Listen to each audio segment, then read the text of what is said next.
Yo, what is good, YouTube? Krishan checking back in with another video. Let's start this video off with a recent update from the mutant Nick Walker, who is currently sitting at 292 pounds and is also in pretty good condition. And just let that sink in, guys. Nick Walker is 5'6", maybe 5'7" on a good day, close to 300 pounds, and this guy isn't fat, he isn't watery, he actually looks to be in great condition. And of course, Nick isn't in contest shape, but not a lot of guys, if any, can hold this amount of weight at 5'6" and look this good. If for some reason you thought Nick Walker was going to slip out of the top 5 at this year's Olympia, you may want to rethink that. Nick Walker is still a threat to this year's Olympia. Following his second place at the Arnold Classic, everyone said he made a mistake trying to streamline his physique.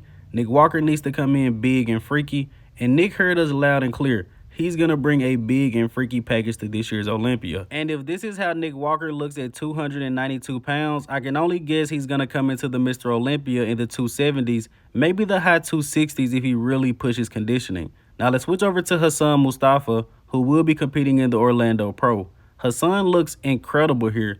Chest, arms, legs.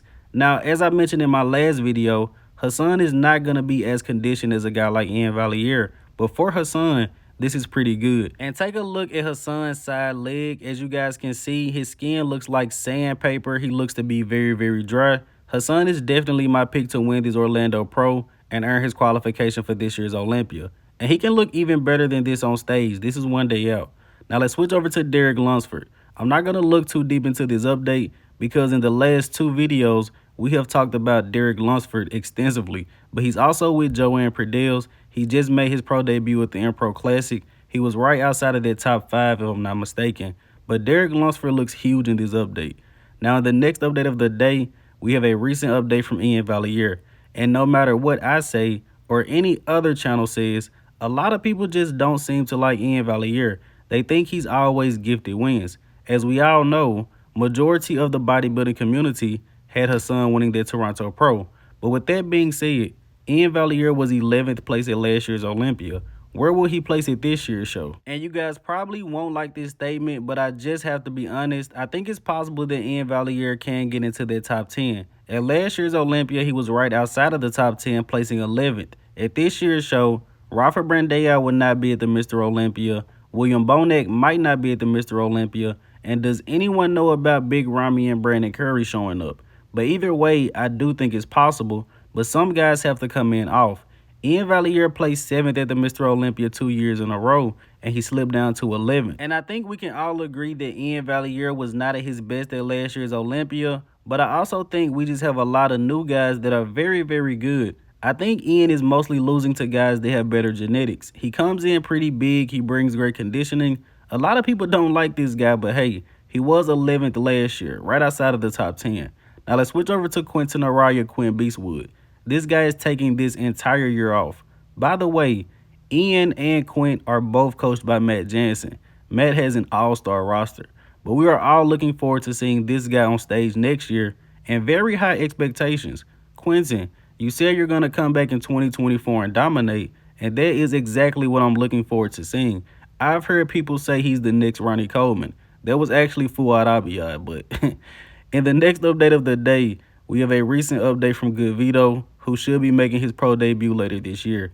Almost every update this guy posts, I'm very impressed by. He also looked pretty good at the show he turned pro at last year, the Fit Power Show. I believe it was in Brazil. But I'm looking forward to seeing how he's going to stack up against some top pros. Now, if I'm not mistaken, he should be competing in the Flex Pro, which is a few weeks after the Texas Pro, and he should win this show. And I have to mention, I'm always a little bit skeptical about photos of Good Vito. I'm not saying this is photoshopped, but his photos always seem to be a little bit skeptical just to me.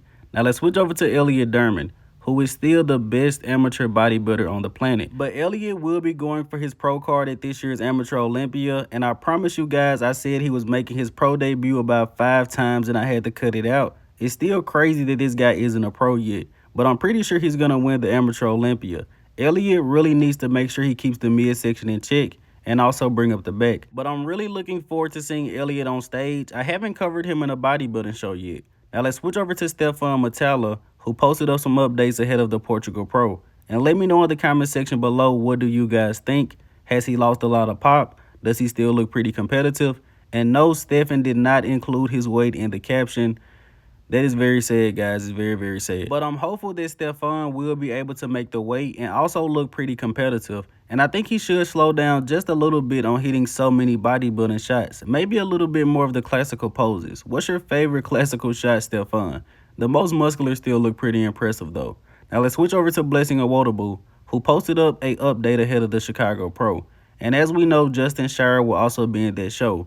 And based off my comment section, a lot of you guys think that Justin Shire can beat Blessing Awodibu. I think if Blessing shows up at his best to this Chicago Pro, that he can beat Justin Shire. But Blessing hasn't really posted any updates as of recent, and I have no idea who's coaching him. A few of you guys in the comment section said Blessing is coaching himself, and I think that is a terrible idea. But I'm looking forward to seeing this guy compete. He brought a crazy package to Indy. If he can replicate anything even close to that, he will win the Chicago Pro. Now against Hunter Labrada in Tampa, that's going to be a different story, but I think it's going to be a pretty good show, Chicago and Tampa. Now, let's go ahead and wrap up today's video here with the archive of the day. You guys let me know in the comment section below, who is this bodybuilder? And as always, I hope you guys did indeed enjoy this video. If you haven't done so already, be sure to like the video and subscribe to the channel. I'm Krishan from GOAT Fitness, and that's it. I'm out.